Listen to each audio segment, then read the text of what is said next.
Today I'm going to present about the food premises close procedure.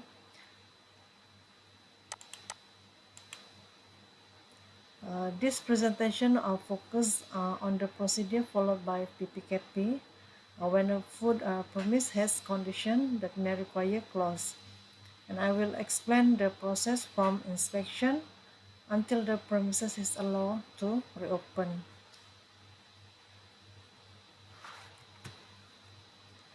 Okay, the objective of this presentation are to understand the legal basis for closing food premises and the role of PPKP throughout the process.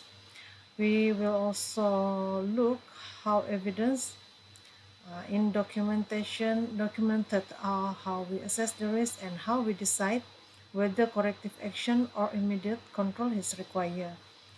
And lastly, I will explain the re-inspection and reopening procedure.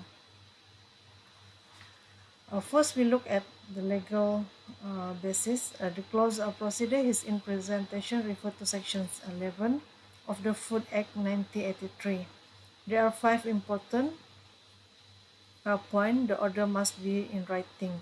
It has immediate effect. The maximum period is 14 days. And there must be health hazard and the order must be issued under valid authority.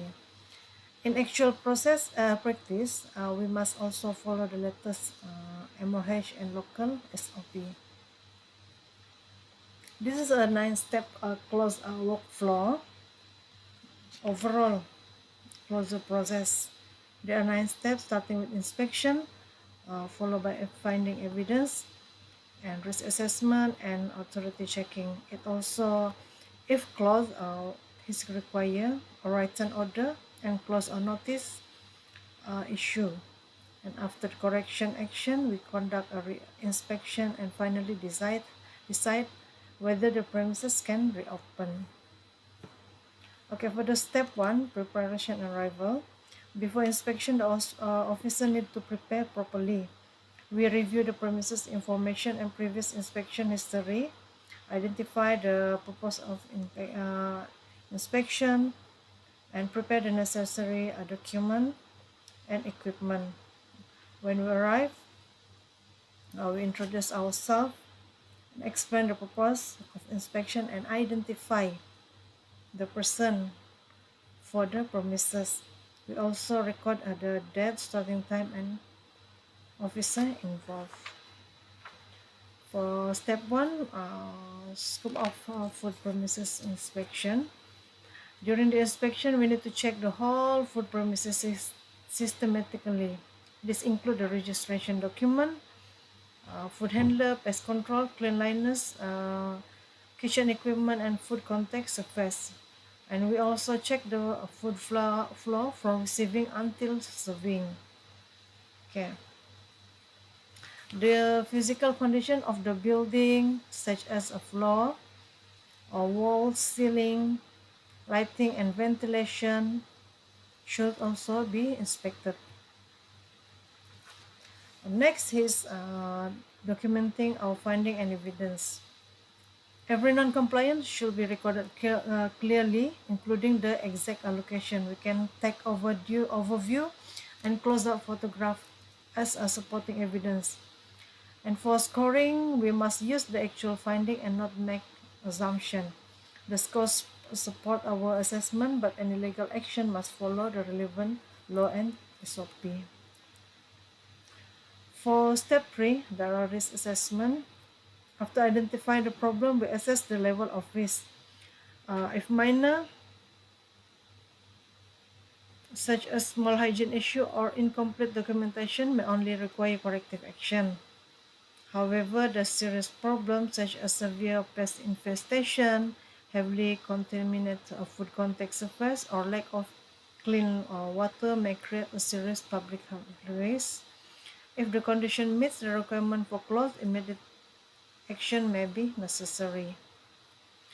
And for the step 4, the authority protocol. Before close is carried out, we must confirm the appropriate authority. We differentiate between problems requirement, corrective action, and conditions are required clause. And next, we confirm the finding with the appropriate authorized officer. And finally, we make sure that the office are issuing the clause order has the correct legal authority. For step 5 and 6, if clause are required, the written order must be prepared correctly. The premise detail must match the official registration. The order must be clear, state the relevant legal provision, the date and time the clause take effect, and the clause period. According to this slide, the clause period cannot exceed 14 days. And this documentation is important because a clause is an official legal action. And for step 7, the corrective action. During the close-up period, the operator must correct all the problem identified. For example, pest infestation must be controlled, drain and waste areas must be cleaned, and damaged facility must be repaired. Unsafe or contaminated food must also be properly managed or disposed of. The main purpose is to remove the hazard and make the premises safe again. Okay, for monitoring during the during the closure period, the PKP may continue to monitor the premises. And we need to make sure the operator follows the closure order and does not continue prohibit our operation. Any complaint, monitoring visit, or breaches should be documented. If the closure order is violated, further enforcement action may be taken according to the law and SOP. And for step 8, reinspection protocol is reinspection protocol. After the corrective action is complete, reinspection is conducted. And during the reinspection, we check all the original problems again. We confirm that cleaning, sanitation, and pest control have been completely effectively. We also make sure the food, equipment, and preparation areas are safe. After photograph can be taken as evidence, and the official reinspection record is complete. So the reopening decision, we decide whether the premises can reopen. If all require conditions are satisfactorily met, reopening can be considered and the decision must be officially documented. The operator should also be informed. However, if the conditions are still unsatisfactory, the closure remains in effect according to the applicable procedure, and further action may be required. Okay, for the field diagnostic dashboard for case scenario, this slide shows an example of serious situation. During inspection, we may find rat dropping on storage, leaf cockroach in the preparation area, blockage of drainage, and very dirty food contact surface. This condition may cause immediate risk of food contamination. And the PPKP documents the finding, link them to the public health risk, check the official inspection required, and refer the case to authorized officer. If the Section 11 requirement are met, an immediate closure order is executed.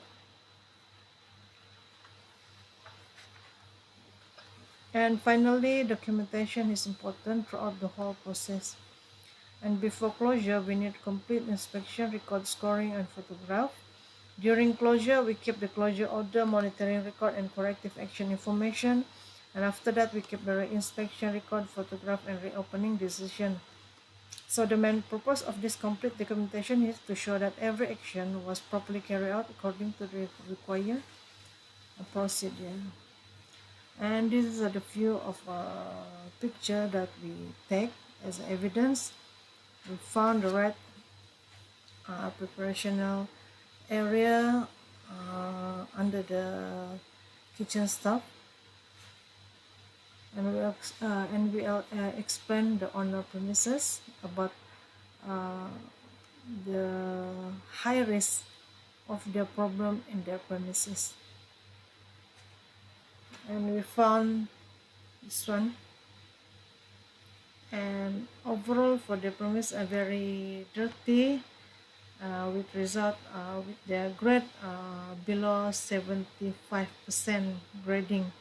So we close these premises and make sure they do the clean all the equipment in their premises. So we do the closure procedure with notice printer tutup. And that's it in the end of my presentation, and thank you.